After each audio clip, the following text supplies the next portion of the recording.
Bienvenue dans ce décryptage. Aujourd'hui, on s'attaque à un sujet qui demande énormément de bienveillance, la récupération juste après l'accouchement. C'est une période de transition absolument immense, on le sait, et le but de ce guide, c'est d'offrir une feuille de route super chaleureuse, sans aucune précipitation et surtout zéro pression pour cette toute première semaine de postpartum.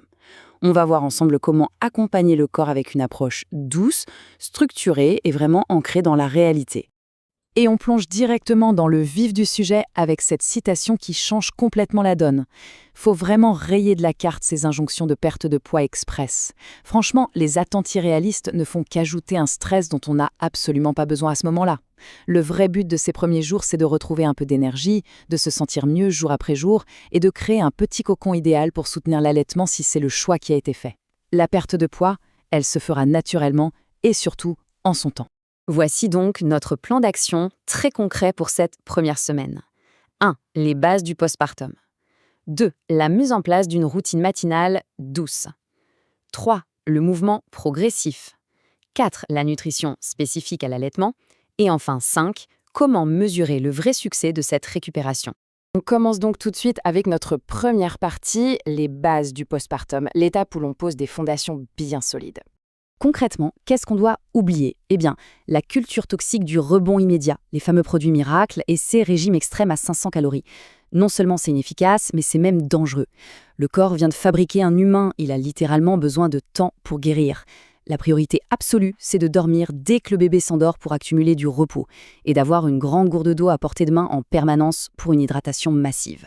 C'est vraiment la régularité dans ces choses simples comme manger des aliments vrais et bruts qui compte bien plus que la perfection. Alors, petite pause indispensable ici. Avant même d'imaginer reprendre la moindre activité physique, il faut ce qu'on appelle le feu vert médical. C'est non négociable. Surtout, et c'est très important, après une césarienne ou s'il y a des douleurs qui persistent.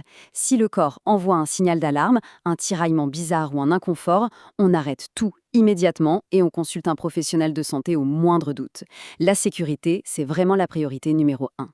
Allez, on passe à notre deuxième partie. Instaurer une routine matinale douce. C'est l'application concrète pour booster cette fameuse énergie au quotidien. Ce petit protocole en 3 étapes est génial parce qu'il montre bien qu'on n'a pas du tout besoin d'une séance de sport épuisante pour se faire du bien. Ça commence tout bêtement par un grand verre d'eau au réveil pour relancer l'hydratation de la journée. Ensuite, juste 5 petites minutes d'étirement en intégrant de grandes respirations abdominales. Ça, c'est un outil magique pour faire chuter le cortisone et gérer efficacement le stress. Et on finit par une petite marche de 20 à 30 minutes à un rythme de balade, juste pour s'aérer l'esprit et remettre doucement le corps en mouvement. Ce qui nous amène logiquement au point 3, le mouvement progressif, toujours en douceur et à son rythme. Une fois que le médecin a validé la reprise, voici un petit circuit parfait pour tonifier la silhouette sans finir sur les rotules. L'idée, c'est de le faire seulement 3 fois par semaine. On parle de 10 petits squats, 10 fentes, 10 mouvements de bras et un maintien très léger de 20 secondes en gainage. C'est tout. C'est le juste milieu idéal pour réveiller les muscles très progressivement, sans jamais imposer un stress énorme à l'organisme. Quatrième partie, un sujet absolument central, la nutrition, spécialement pendant l'allaitement. C'est le carburant direct de la récupération. Faut se rendre compte qu'un corps qui produit du lait, ça brûle jusqu'à 500 calories supplémentaires par jour. C'est énorme. Donc, on oublie toute forme de restriction sévère. Le but, c'est de composer des assiettes simples mais parfaitement équilibrées. Au petit déjeuner, on associe des protéines, comme des œufs, avec des glucides complexes et des fruits. Le midi, on mise sur le poulet ou les lentilles, une montagne de légumes et une petite portion de féculents. Et le soir, quelque chose de digeste mais hyper nourrissant, genre une bonne soupe maison ou une belle omelette. C'est sain, c'est simple et ça fait le job. Et puis, soyons clairs, pendant l'allaitement, on a souvent faim et ces fringales sont complètement biologiques et normales. La vraie astuce, c'est le choix des encas. Plutôt que de craquer sur des calories vides, on va se tourner vers des aliments super denses, comme les dattes et les amandes, qui sont de véritables pépites d'énergie pour soutenir la lactation toute la journée. En parallèle, il suffit de réduire un petit peu les sodas, les fritures et d'éviter les allers-retours au frigo en pleine nuit. Tout est une question de nuance. Allez, on arrive à notre 5e et dernière partie. Comment mesure-t-on le vrai succès de cette première semaine ? C'est le moment précis où l'on décide de cacher cette satanée balance au fond d'un placard. Elle est bien trop souvent source de découragement. À la place, on va évaluer la récupération sur 4 critères globaux bien plus sains.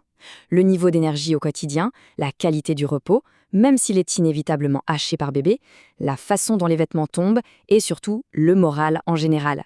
Se focaliser sur ces petites victoires du quotidien, c'est ça qui forge une vraie confiance en soi. Pour conclure ce guide, gardons en tête que lâcher prise sur la perfection et s'accorder beaucoup de bienveillance, c'est vraiment la clé pour aborder la deuxième semaine sereinement.